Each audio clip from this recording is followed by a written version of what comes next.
The Savannah air smelled like jasmine and victory. Christopher's hand was warm in mine, the jazz band playing low and sweet.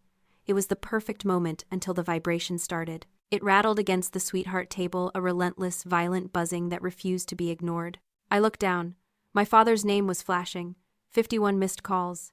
And then a single text message lit up the screen, cutting through the magic like a serrated knife. Emergency. Drop a comment and let me know where you are listening from and what time it is for you right now. I would love to know who is standing with me in this community. I stared at the word, emergency. In any other life, that word sends a daughter running to the parking lot, gathering her skirts, heartsick and terrified. It sends a bride fleeing from her own reception to sit in a hospital waiting room. But I did not move. I did not gasp. My pulse did not even quicken. Instead, I looked up from the blue glow of the screen to table number 2. It was the table directly to the right of the sweetheart table, the prime real estate of the reception. It was set for 10 people, 10 gold Chiavari chairs, 10 chargers rimmed in platinum, 10 crystal flutes waiting for champagne that would never be poured. It was completely empty. Not a single person from my biological family was there. Not my parents Stacy and Kevin. Not my sister Savannah. Not even the cousins who usually followed them like pilot fish. For months, I had dreaded this sight. I had nightmares about the humiliation of that empty table, the whispers of the guests, the pity in Christopher's eyes. But as I looked at it now, with the phone vibrating violently against my palm, the image shifted. The shame evaporated, replaced by a sudden, icy clarity. Those 10 empty chairs were not a tragedy. They were a fortification. In historic preservation, we talk about a cordon sanitaire, a barrier established to prevent the spread of disease or infection. That is what that empty table was. It was not an absence of love. It was the presence of peace. It was a 10-foot quarantine zone that kept their chaos, their criticism, and their relentless need for attention away from the one day that was supposed to be mine. If they were here, my mother would be complaining about the humidity ruining her hair. My father would be loudly correcting the bartender on how to mix an old-fashioned. Savannah would be live-streaming her disapproval of my dress.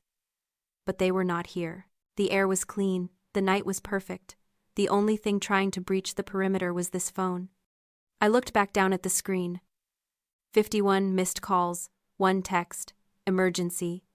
I knew with the kind of bone-deep certainty that only comes from decades of manipulation that nobody was dying. If someone was dying, they would have called Christopher. They would have called the venue, they would have called 911. They were calling me because I was happy, and my happiness was a resource they felt entitled to strip mine. They were calling because the spotlight was on me, and they needed to wrench it back violently and immediately. This was not a crisis. It was a leash, and for 29 years, every time they tugged, I choked myself trying to heal. Not tonight. I pressed the side button on my phone.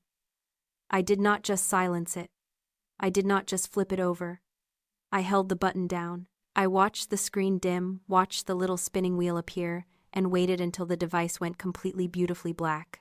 The vibration stopped. The connection was severed. I slid the cold, dead brick of metal into my clutch and snapped it shut. The sound was final, like a gavel coming down. Christopher was watching me, his eyes full of that steady, anchoring concern that had saved me 1,000 times. He leaned in, his voice low under the music. "Is everything okay?" he asked. "Do we need to go?" I looked at him. I looked at the empty table, standing guard like a monument to my freedom. "No," I said, and my voice did not shake. People ask why I invited them.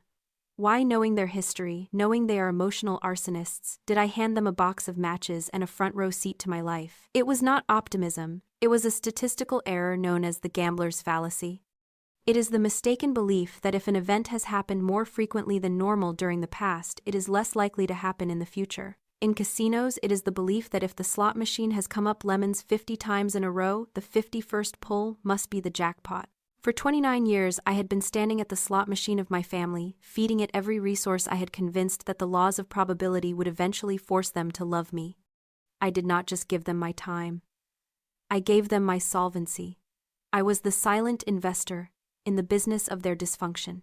When my father, Kevin, gambled away the mortgage money, I was the one who wired $3,000 to keep the lights on. When my mother, Stacy, maxed out her credit cards on retail therapy, I paid the $4,000 balance so her credit score would not tank. And then there was Savannah, my sister, the golden child, the miracle baby. She is 26 years old and describes her occupation as lifestyle curator. I preserve history. Savannah manufactures it. I spend my days stabilizing, crumbling foundations and documenting architectural truth. She spends hers applying filters to reality until it looks expensive. For her life is not lived, it is broadcast. And nothing could be broadcast on the same day as my wedding unless it was bigger, louder, and centered entirely on her. 6 months ago, when Christopher and I set our date, Savannah announced she was pregnant. 2 months ago, she announced the gender reveal.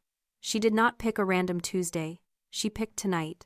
She rented a luxury yacht in the harbor 3 miles from my reception venue because, as she told me without a hint of irony, the sunset lighting on the water is non-negotiable. It's for the brand. My parents did not stop her. They funded her. Or rather, they claimed they could not afford the flight to Georgia for my wedding. They cried poverty. They said things were tight, so consistent with my addiction to the sunk cost. I paid for their flights. I paid for their hotel suites. I rented the car. I spent $2,000 ensuring they could be here, thinking I was paying for their presence at my ceremony. Instead, I had paid for their transportation to my sister's yacht party. They landed yesterday. They checked into the hotel rooms I booked. And then, an hour before my ceremony, my mother sent a text. Savannah needs us to help set up the balloon arch. It's windy. We'll try to make it for the cake cutting. They took the coin I put in the machine, and they used it to play a different game entirely. Standing on the dance floor, I finally realized the house always wins. The only way to stop losing was to walk out of the casino, so I did. I stopped waiting for the payout. I realized that the debt they owed me was not a receivable I could collect. It was a bad investment I had to write off.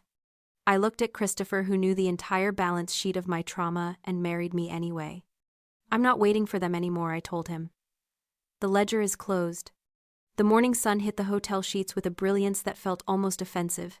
Beside me, Christopher was still asleep, one arm thrown over his eyes, breathing the deep, rhythmic breath of a man with a clear conscience. I lay there for a moment listening to the silence. It was the first morning of my married life, and it was quiet.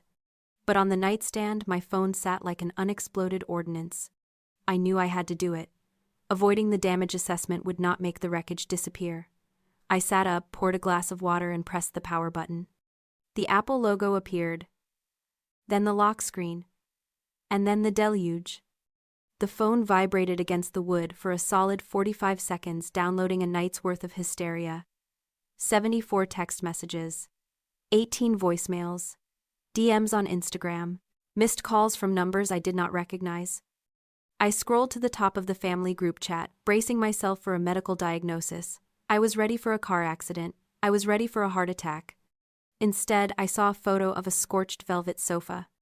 Then a video of blue smoke billowing so thick it obscured the camera. Then a text from my mother, the sprinklers won't stop. Savannah is hysterical. Pick up the phone. And finally, a text from my father sent at 8:43 p.m. The exact moment Christopher and I were cutting our cake. You know the zoning commissioner. You know the historic maritime laws. Get down to the harbor now. They are threatening to arrest me. I sat back against the headboard, the cold glass of water sweating in my hand. There was no medical emergency. There was no ambulance. Savannah's gender reveal had featured unauthorized pyrotechnics. On a wooden yacht. In a historic harbor. She wanted a cloud of blue smoke for the perfect Instagram reel. What she got was a small fire in the main salon that triggered the vessel's internal suppression system. Thousands of gallons of water had ruined the yacht's custom interior, the catering, and the videographer's equipment. Nobody was burned. Nobody was hurt. But they were liable. I read the timestamps again. 51 calls. They were not calling me because they were terrified for a life. They were calling me because they had broken the law, and they remembered that their scapegoat daughter spent her days navigating city permits and legal codes. They did not want a daughter. They wanted a pro bono crisis manager. They wanted me to leave my wedding reception, drive to the harbor in my bridal gown, and use my professional reputation to talk the harbor patrol out of pressing charges. I scrolled further. When I bad not answered, the tone shifted from panic to rage. Savannah, thanks for nothing. I hope you are happy. My gender reveal is ruined because you couldn't be bothered to help. Mom, selfish. Absolute selfishness. We could have been in jail and you were probably dancing. Dad, don't bother coming to the brunch tomorrow. We handle our own problems since we clearly can't count on family. I lowered the phone. A laugh bubbled up in my throat, dry and sharp. It was fascinating, really. In psychology, they talk about narcissistic supply. When a narcissist feels their control slipping, when the spotlight shifts to someone else, like a daughter getting married, they experience a psychological injury. They cannot stand the idea of you being happy without their permission. So they manufacture a crisis. The fire was an accident, but the emergency was a choice. They could have called a lawyer. They could have called the insurance company. They could have handled it like adults. Instead, they tried to hijack my wedding night. They needed to turn my joy into collateral damage for their drama. They needed me to prove that even on the most important day of my life, their mistakes were more important than my milestones. They wanted me to rush in, fix it, and apologize for not being there sooner. They wanted to recenter the universe on themselves. But I bad not come, I bad not answered, and the silence I sent them was the loudest thing I had ever said. Christopher rolled over, blinking awake. He saw the phone in my hand and the look on my face. "Is everyone alive?" he asked, his voice rough with sleep. "Yes," I said. "They're alive. They set a boat on fire." "Of course they did," he said, not even surprised. I looked at the barrage of abuse on the screen, the guilt-tripping, the gaslighting, the sheer, unadulterated entitlement. "I'm going to order room service," I said. "And I'm going to let them burn." We arrived back at our house just before noon. The drive had been silent, not the heavy silence of an argument, but the focused silence of a war room. We were assessing casualties. We were fortifying positions. On the front porch, sitting innocuously next to a potted fern, was a cardboard box. It had been taped shut with aggressive amounts of packing tape, and on the top, in my mother's looping, performative handwriting, it said, "For the bride and groom. Better late than never." They must have dropped it off yesterday afternoon before heading to the marina to set their reputation on fire. "Do you want me to open it?" Christopher asked, keys in hand. "No," I said. "I'll do it." I carried the box into the kitchen. It was light. I grabbed a paring knife and slit the tape. Inside, nestled in tissue paper that looked reused, was a set of bath towels. High-end, Egyptian cotton, a specific shade of sand dune beige. I stared at them. A strange sense of déjà vu washed over me. I reached in and pulled out the bath sheet. It felt heavy, luxurious, and completely familiar. I turned the box over. On the bottom, stuck fast with 3-year-old adhesive, was a gift tag. "Happy 30th anniversary, Mom and Dad, love, Emma." I did not scream. I did not throw the towels across the room. I simply laughed. It was a cold, dry sound. 3 years ago, I had spent $400 on these towels. I had researched thread counts. I had driven to the luxury linen store in Charleston. I had wrapped them in gold paper and presented them at their anniversary dinner, a dinner I paid for. They had not just regifted me a set of towels. They had regifted me my own gift, still in the original box, likely having sat in their linen closet unopened and unappreciated for 36 months. They had not even bothered to remove the tag. It was not just an insult. It was a testament to their laziness. They could not be bothered to buy me a gift, and they could not be bothered to hide the evidence of their indifference. "Emma," Christopher said, his voice tight. "Look at this." He held up his phone. She had posted a photo from the dock. In the background, black smoke was still drifting from the yacht. In the foreground, my family stood huddled together, wrapped in emergency blankets, looking like tragic heroes in a disaster movie they had directed. The caption read, "Last night was terrifying. A freak accident almost took everything from us. While some people abandoned their family to dance and drink, we survived together. Thank God for Savannah's strength. Real family priorities miracle." The comments were already rolling in. "So glad you are safe. Who would abandon you at a time like this? Prayers for Savannah." They were rewriting the narrative in real time. I was the villain who danced while they burned. They were the survivors. My laptop dinged on the counter. A new email notification. Subject: urgent liability and damages. Savannah Harbor Charters. I opened it. The yacht company. "Dear Miss Henderson, per our conversation with your father, Mr. Kevin Henderson, he has indicated that you will be handling the financial resolution for the damages incurred to the vessel Southern Star last night. He provided this email address for billing. Please find attached the preliminary damage assessment totaling $15,000. My father had put the fire on my tab. He had given them my name. He had used my professional reputation in this city, my name, which opens doors at the Historical Society and the Zoning Board, as collateral for his negligence. I sat down at the island. I opened a new document. I did not type a response to my mother's Facebook post. I did not text my sister. I wrote to the charter company, to whom it may concern. I am writing to formally state that I am not and have never been a guarantor for the rental of the Southern Star. I did not sign the rental agreement. I was not present at the event. I did not authorize Mr. Rental, Kevin Henderson, to use my name or my credit. I accept zero liability for the damages. Any attempt to bill me will be met with immediate legal action for fraud. Furthermore, please regard this email as a formal cease and desist regarding any communication with me on behalf of Mr. Henderson. Sincerely, Emma Henderson. I hit send. Then I walked over to the box of towels, closed the flaps, and retaped it. I wasn't keeping them. I needed them for evidence. The doorbell rang again at 2 p.m. I flinched. The adrenaline from the email I had just sent was still humming in my veins, sharp and electric. I expected my father red-faced and screaming. I expected Savannah weeping for her ruined Instagram aesthetic. But when I opened the door, it was a courier. Not a delivery driver, but a private courier in a uniform holding a thick, rigid envelope. "Delivery for Emma Henderson," he said. "Signature required." I signed. The envelope was heavy, expensive, cream linen stock. The return address was embossed. Dorothy Henderson, The Gables, Savannah, Georgia. Grandma Dorothy, the matriarch. She had not come to the wedding, her health did not allow for travel, and unlike my parents, she had called me weeks ago to apologize profusely, sending a silver tea set that had been in the family for 4 generations. She was the only person in the lineage who understood that legacy meant honor, not just DNA. I carried the envelope to the kitchen island, setting it down next to the box of regifted towels. The contrast was nauseating. One box represented laziness and contempt. This envelope represented dignity. I slid it open. 2 things fell out. The first was a check.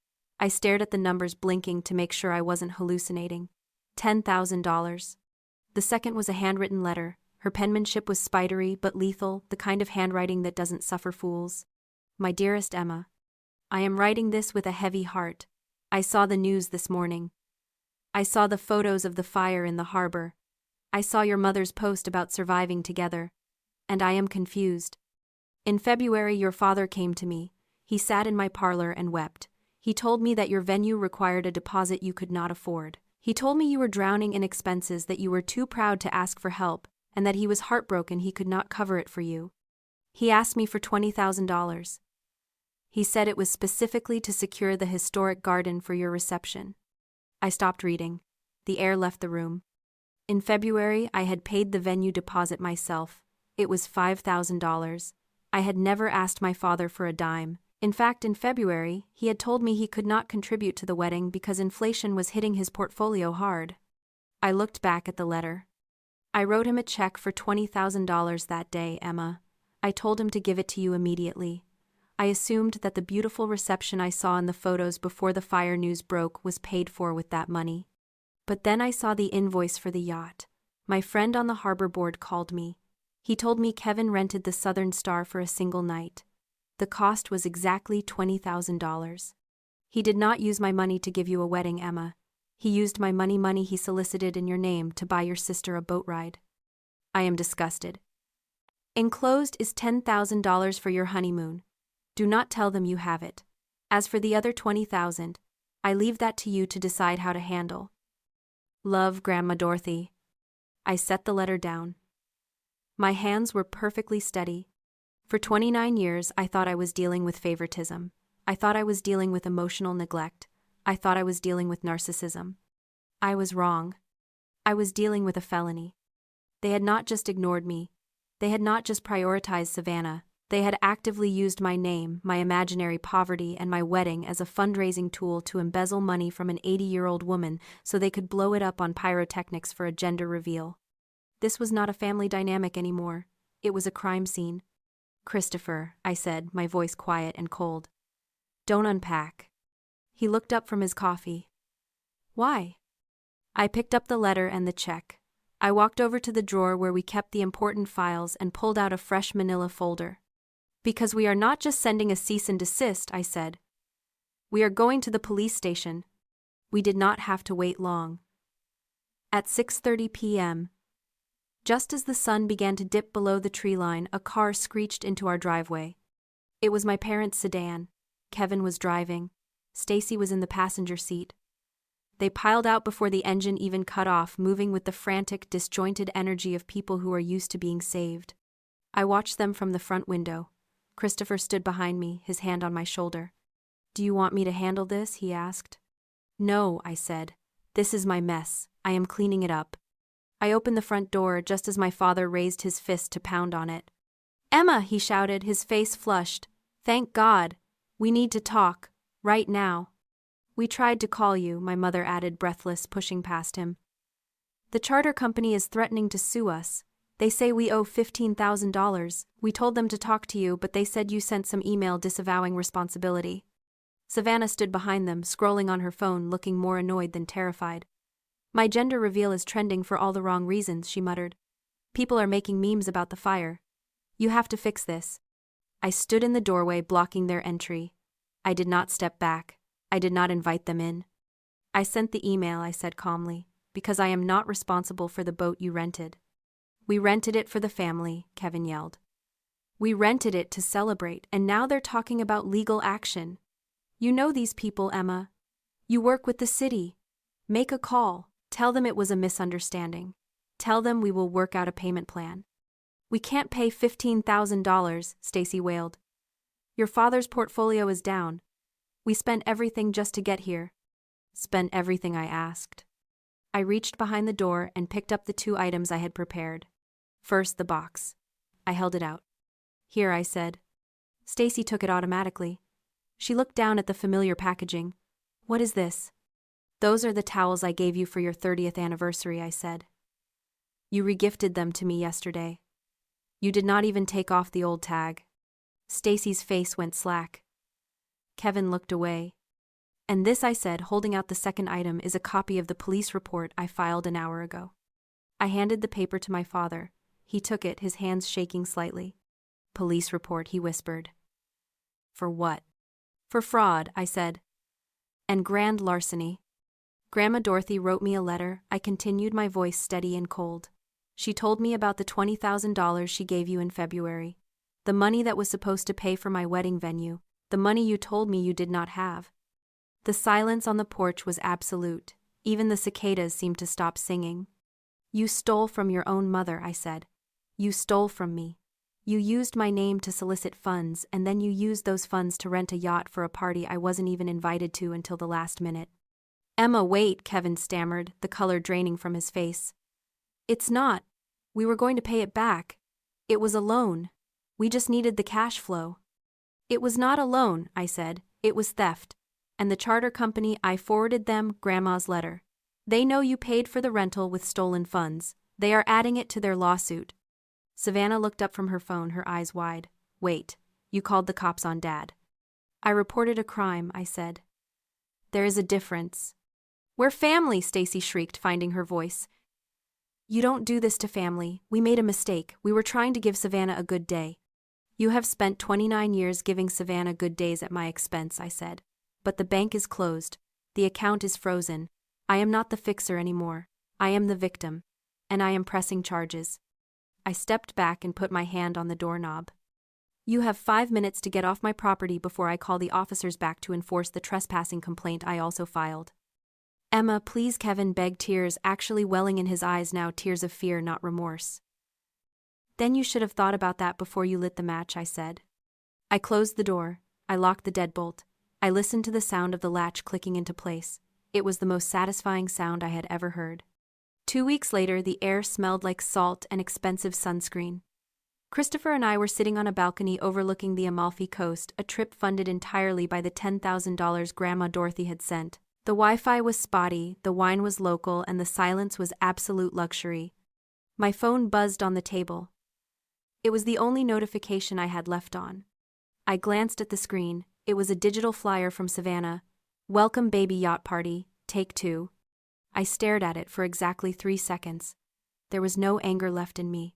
There was no indignation. There was just a vast, quiet nothingness. It was the feeling of a closed account. I did not reply. I did not send a snarky text. I did not forward it to the police.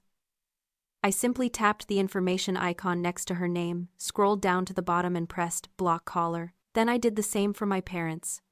It was not a punishment. It was a peace treaty with myself. I picked up my camera and took a photo of the horizon, where the blue sky met the blue water. I did not post it. I did not filter it. I did not caption it for an audience who did not care. I kept it for me. If you have ever had to close the door to save your own peace, share this story. You aren't alone. And trust me, the silence on the other side is worth it.